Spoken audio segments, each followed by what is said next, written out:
Hey everyone, Alexandra here, back for another installment of 30 Days of Symphony. Well, we've gone to Russia, we've gone to Austria and Germany, we've gone to England, and we've even gone to Paris, France. But we're now going to make a left turn, a sharp left turn, and we're crossing the Atlantic and going to Mexico for a celebration of one of Mexico's great composers of the 20th century, unquestionably the most famous work by Carlos Chavez, his Symphony Number 2, the famous Sinfonia India.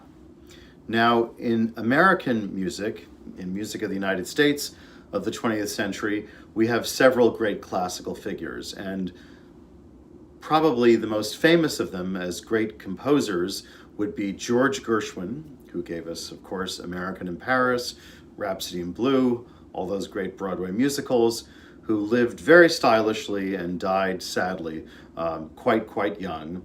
And then at the other end of the spectrum, we have Aaron Copland, the great survivor, who wrote, amongst other many masterpieces, the Symphony Number 3, which we'll listen to very shortly in the future, and probably his most famous, well, there's several famous ballets. There's Rodeo, Billy the Kid, and my personal favorite, Appalachian Spring. Those two personalities could not have been more different, but they both came out of the same cultural wellspring of America at the very beginning of the 20th century. Mexico is not dissimilar. Mexico produced also two giant figures of great composers, and they followed kind of similar paths to Gershwin and Copland. There was a great composer named Silvestre Revueltas, who we'll get to later in the alphabet because his name begins with the letter R. And Revueltas was kind of like the Mozart figure or the Gershwin figure. He was a very glamorous figure, but Revueltas actually, more than Gershwin, lived very fast and died very young. And like Gershwin, however, he left us a handful of masterpieces in the symphonic repertoire. His alter ego, like Aaron Copland to his George Gershwin, was Carlos Chavez, who lived very long and who did everything right.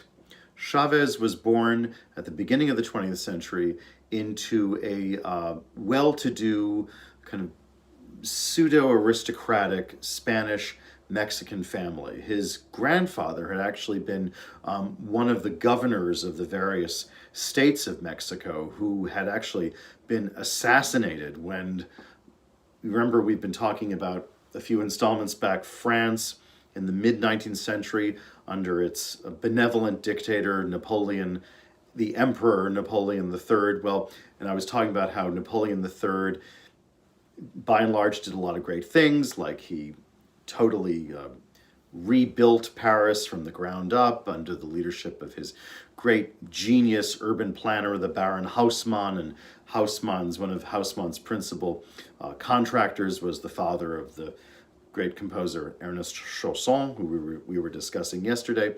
Well, one of the less benevolent things Napoleon III did was he got the dumbest idea in the world in the early 1860s, which was to invade Mexico. Yes, my friends, France invaded Mexico in the middle of the 19th century, and they deposited poor Emperor Maximilian, who was the younger brother of Franz Joseph, the Emperor of Austria. Stick with me, I'm getting to the point. Anyway, Carlos Chavez's grandfather was governor of one of the states of Mexico, and he was assassinated by French imperial troops when they invaded Mexico. So he was from a rather established, high-born Mexican family, and was, very well educated. Ended up briefly traveling in Paris, as one did in those days, a kind of finishing school for young artists and musicians of all stripes. And Chavez, as I said, he's like he well, again, I'm not the first to say this. He is the Mexican equivalent of Aaron Copland. He was not only a very gifted and successful composer, but he was equally successful as a conductor of orchestras. He was one of the founding conductors of the National Symphony Orchestra of Mexico, to this day, a very fine orchestra. He then was also a very prominent teacher and professor, educator. He was one of the founding professors of the National, actually, forgive me, he was the director of the National Conservatory of Music in Mexico City in the 1930s, and then in the 1940s and 50s, he was the director of the National Institute of Fine Arts. So very much like Aaron Copland, he was not only a great, truly great composer in and of itself, but he was also like the great, how does one say, he was the great power broker of Mexican classical music in the first half of the 20th century. He cut a very glamorous figure. He even had a very well-known affair with the great American publishing magnate Claire Booth Luce. He was like a lifelong confidant of hers. So he traveled in these very highfalutin social and intellectual circles. And for that reason, a lot of his music, well, I should say, it's not unrelated to the fact that a lot of his music today comes off as rather dry. Revueltas, Silvestre Revueltas, had real lifestyle issues, but his music is of a kind of a spontaneity, of kind of a raw genius, whereas Chavez was more self-disciplined, more calculating, and a lot of his music comes off as rather dry. However, he wrote 6 symphonies over the course of his long career, and the Symphony number 2, the Sinfonia India, quickly earned itself a very well-justified place in the standard orchestral repertoire. It is probably the most popular work of Mexican classical music there is, and for good reason. It's a totally effective piece. It is, if you think of Chavez being, again, this first generation of great Mexican classical composers, or maybe second generation, because there's an earlier generation like his teacher, Manuel Ponce, who wrote all that great guitar music at the turn of the 20th century. But Chavez being the kind of the establishment generation, who kind of established a national school of music. Just think of this as a piece that wins in every way. It is called a symphony, but it's actually, more accurately, it's a symphony in one movement. It's at the most 14 or 15 minutes long, the entire thing. It's in one big movement that's in 3 very obviously delineated sections of fast, slow, and fast. What also makes the piece distinctive is not only the incredibly, brilliantly concise way in which Chavez says what he needs to say in this piece and then moves on. There are 2 other factors that are vitally important to your enjoyment of this, again, deservedly popular or symphonic work.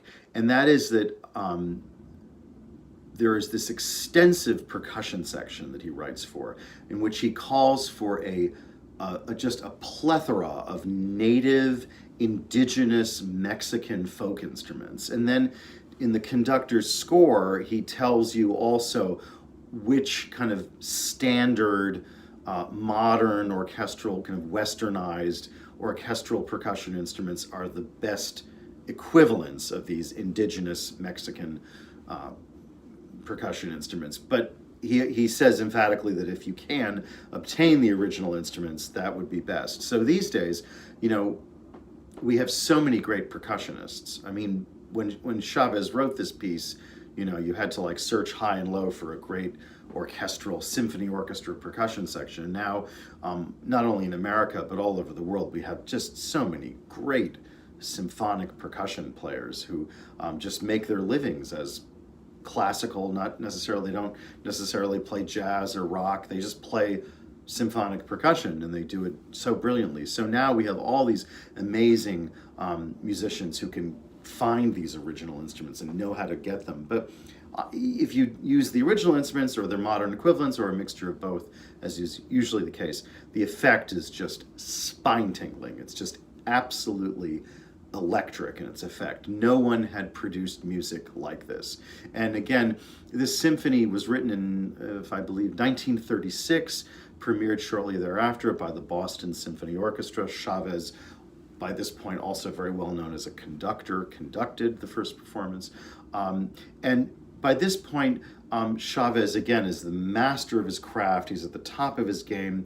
This is post-revolutionary Mexico. This is after the final end of the Mexican Civil War in around 1920. Mexico had a period of about a half century of relative stability in its own version of, if we go back to Napoleon, our old friend Napoleon III, its own period of kind of benevolent pseudo-dictatorship, a lot of imperfections, but there was a lot of moderate social reform and building up of infrastructure. And part of the building of that infrastructure was, again, Carlos Chavez becoming the big man of Mexican classical music.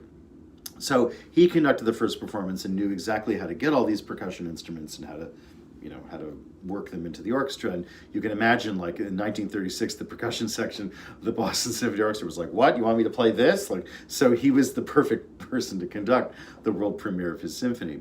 The third special quality about this Sinfonia India is the way, again, as I was saying, it's a symphony in one very concise movement. It's a compact, like 13, 14-minute journey in these three big sections: fast, slow, and fast.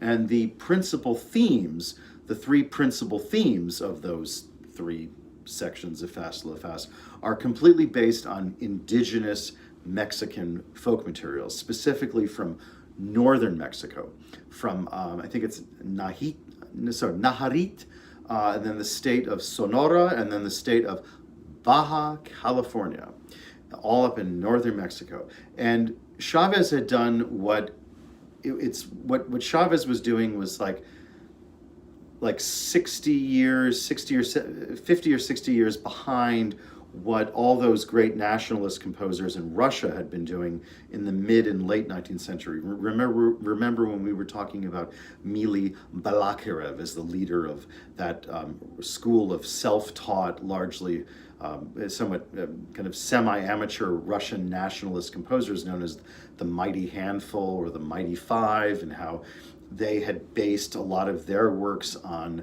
indigenous Russian folk music that had been collected throughout the countryside of the vast, Russian Empire. Chavez here did the same thing. Let's not forget also, 30 or 40 years after this happened in Russia, at the very, very beginning of the 20th century, Gustav Holst, who wrote The Planets, and his good friend Ralph Vaughan Williams, the great English composer, especially of all those beautiful works for string orchestra, they had gone throughout the British countryside and collected folk songs. Bela Bartok, right before, at the same time, the turn of the 20th century, Bartok and Kodály, Zoltán Kodály had gone all over the Hungarian part of the Habsburg Empire and collected all those indigenous folk songs. Well, Chavez and his comrades did the exact same thing. And so the thematic material of this compact three-movement in one-movement symphony is based on these three clearly recognizable bits of folk music from various states in northern Mexico. So it is really very much a symphony, a symphonic work, a work of classical music that very much like, I often think of Edvard Grieg, the great national composer of Norway. It is quite literally expressing the soul, deep down, the taproot, the musical taproot of Mexican culture, the musical soul of the Mexican people. So a very special piece, a very accessible piece, and a piece of symphonic repertoire that is immediately enjoyable, that I just know you're going to love in all of its mere 13 minutes. We go, just a few installments ago, we were talking about the symphonies of Anton Bruckner, where the 13 minutes would be the first part of the first movement,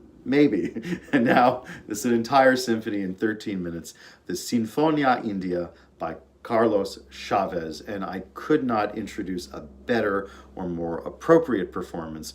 The Berlin Philharmonic in its version of the Ravinia Festival in Chicago, or Tanglewood, the summer concerts they do in that fabulous amphitheater in Berlin, in one of the great city parks of Berlin known as the Waldbühne. The perfect conductor for this piece, the great Venezuelan maestro, one of the great conductors of our time, celebrated in his work, not only as a frequent guest conductor of the Berlin Philharmonic, but of course as the maestro of the Los Angeles Philharmonic, Gustavo Dudamel.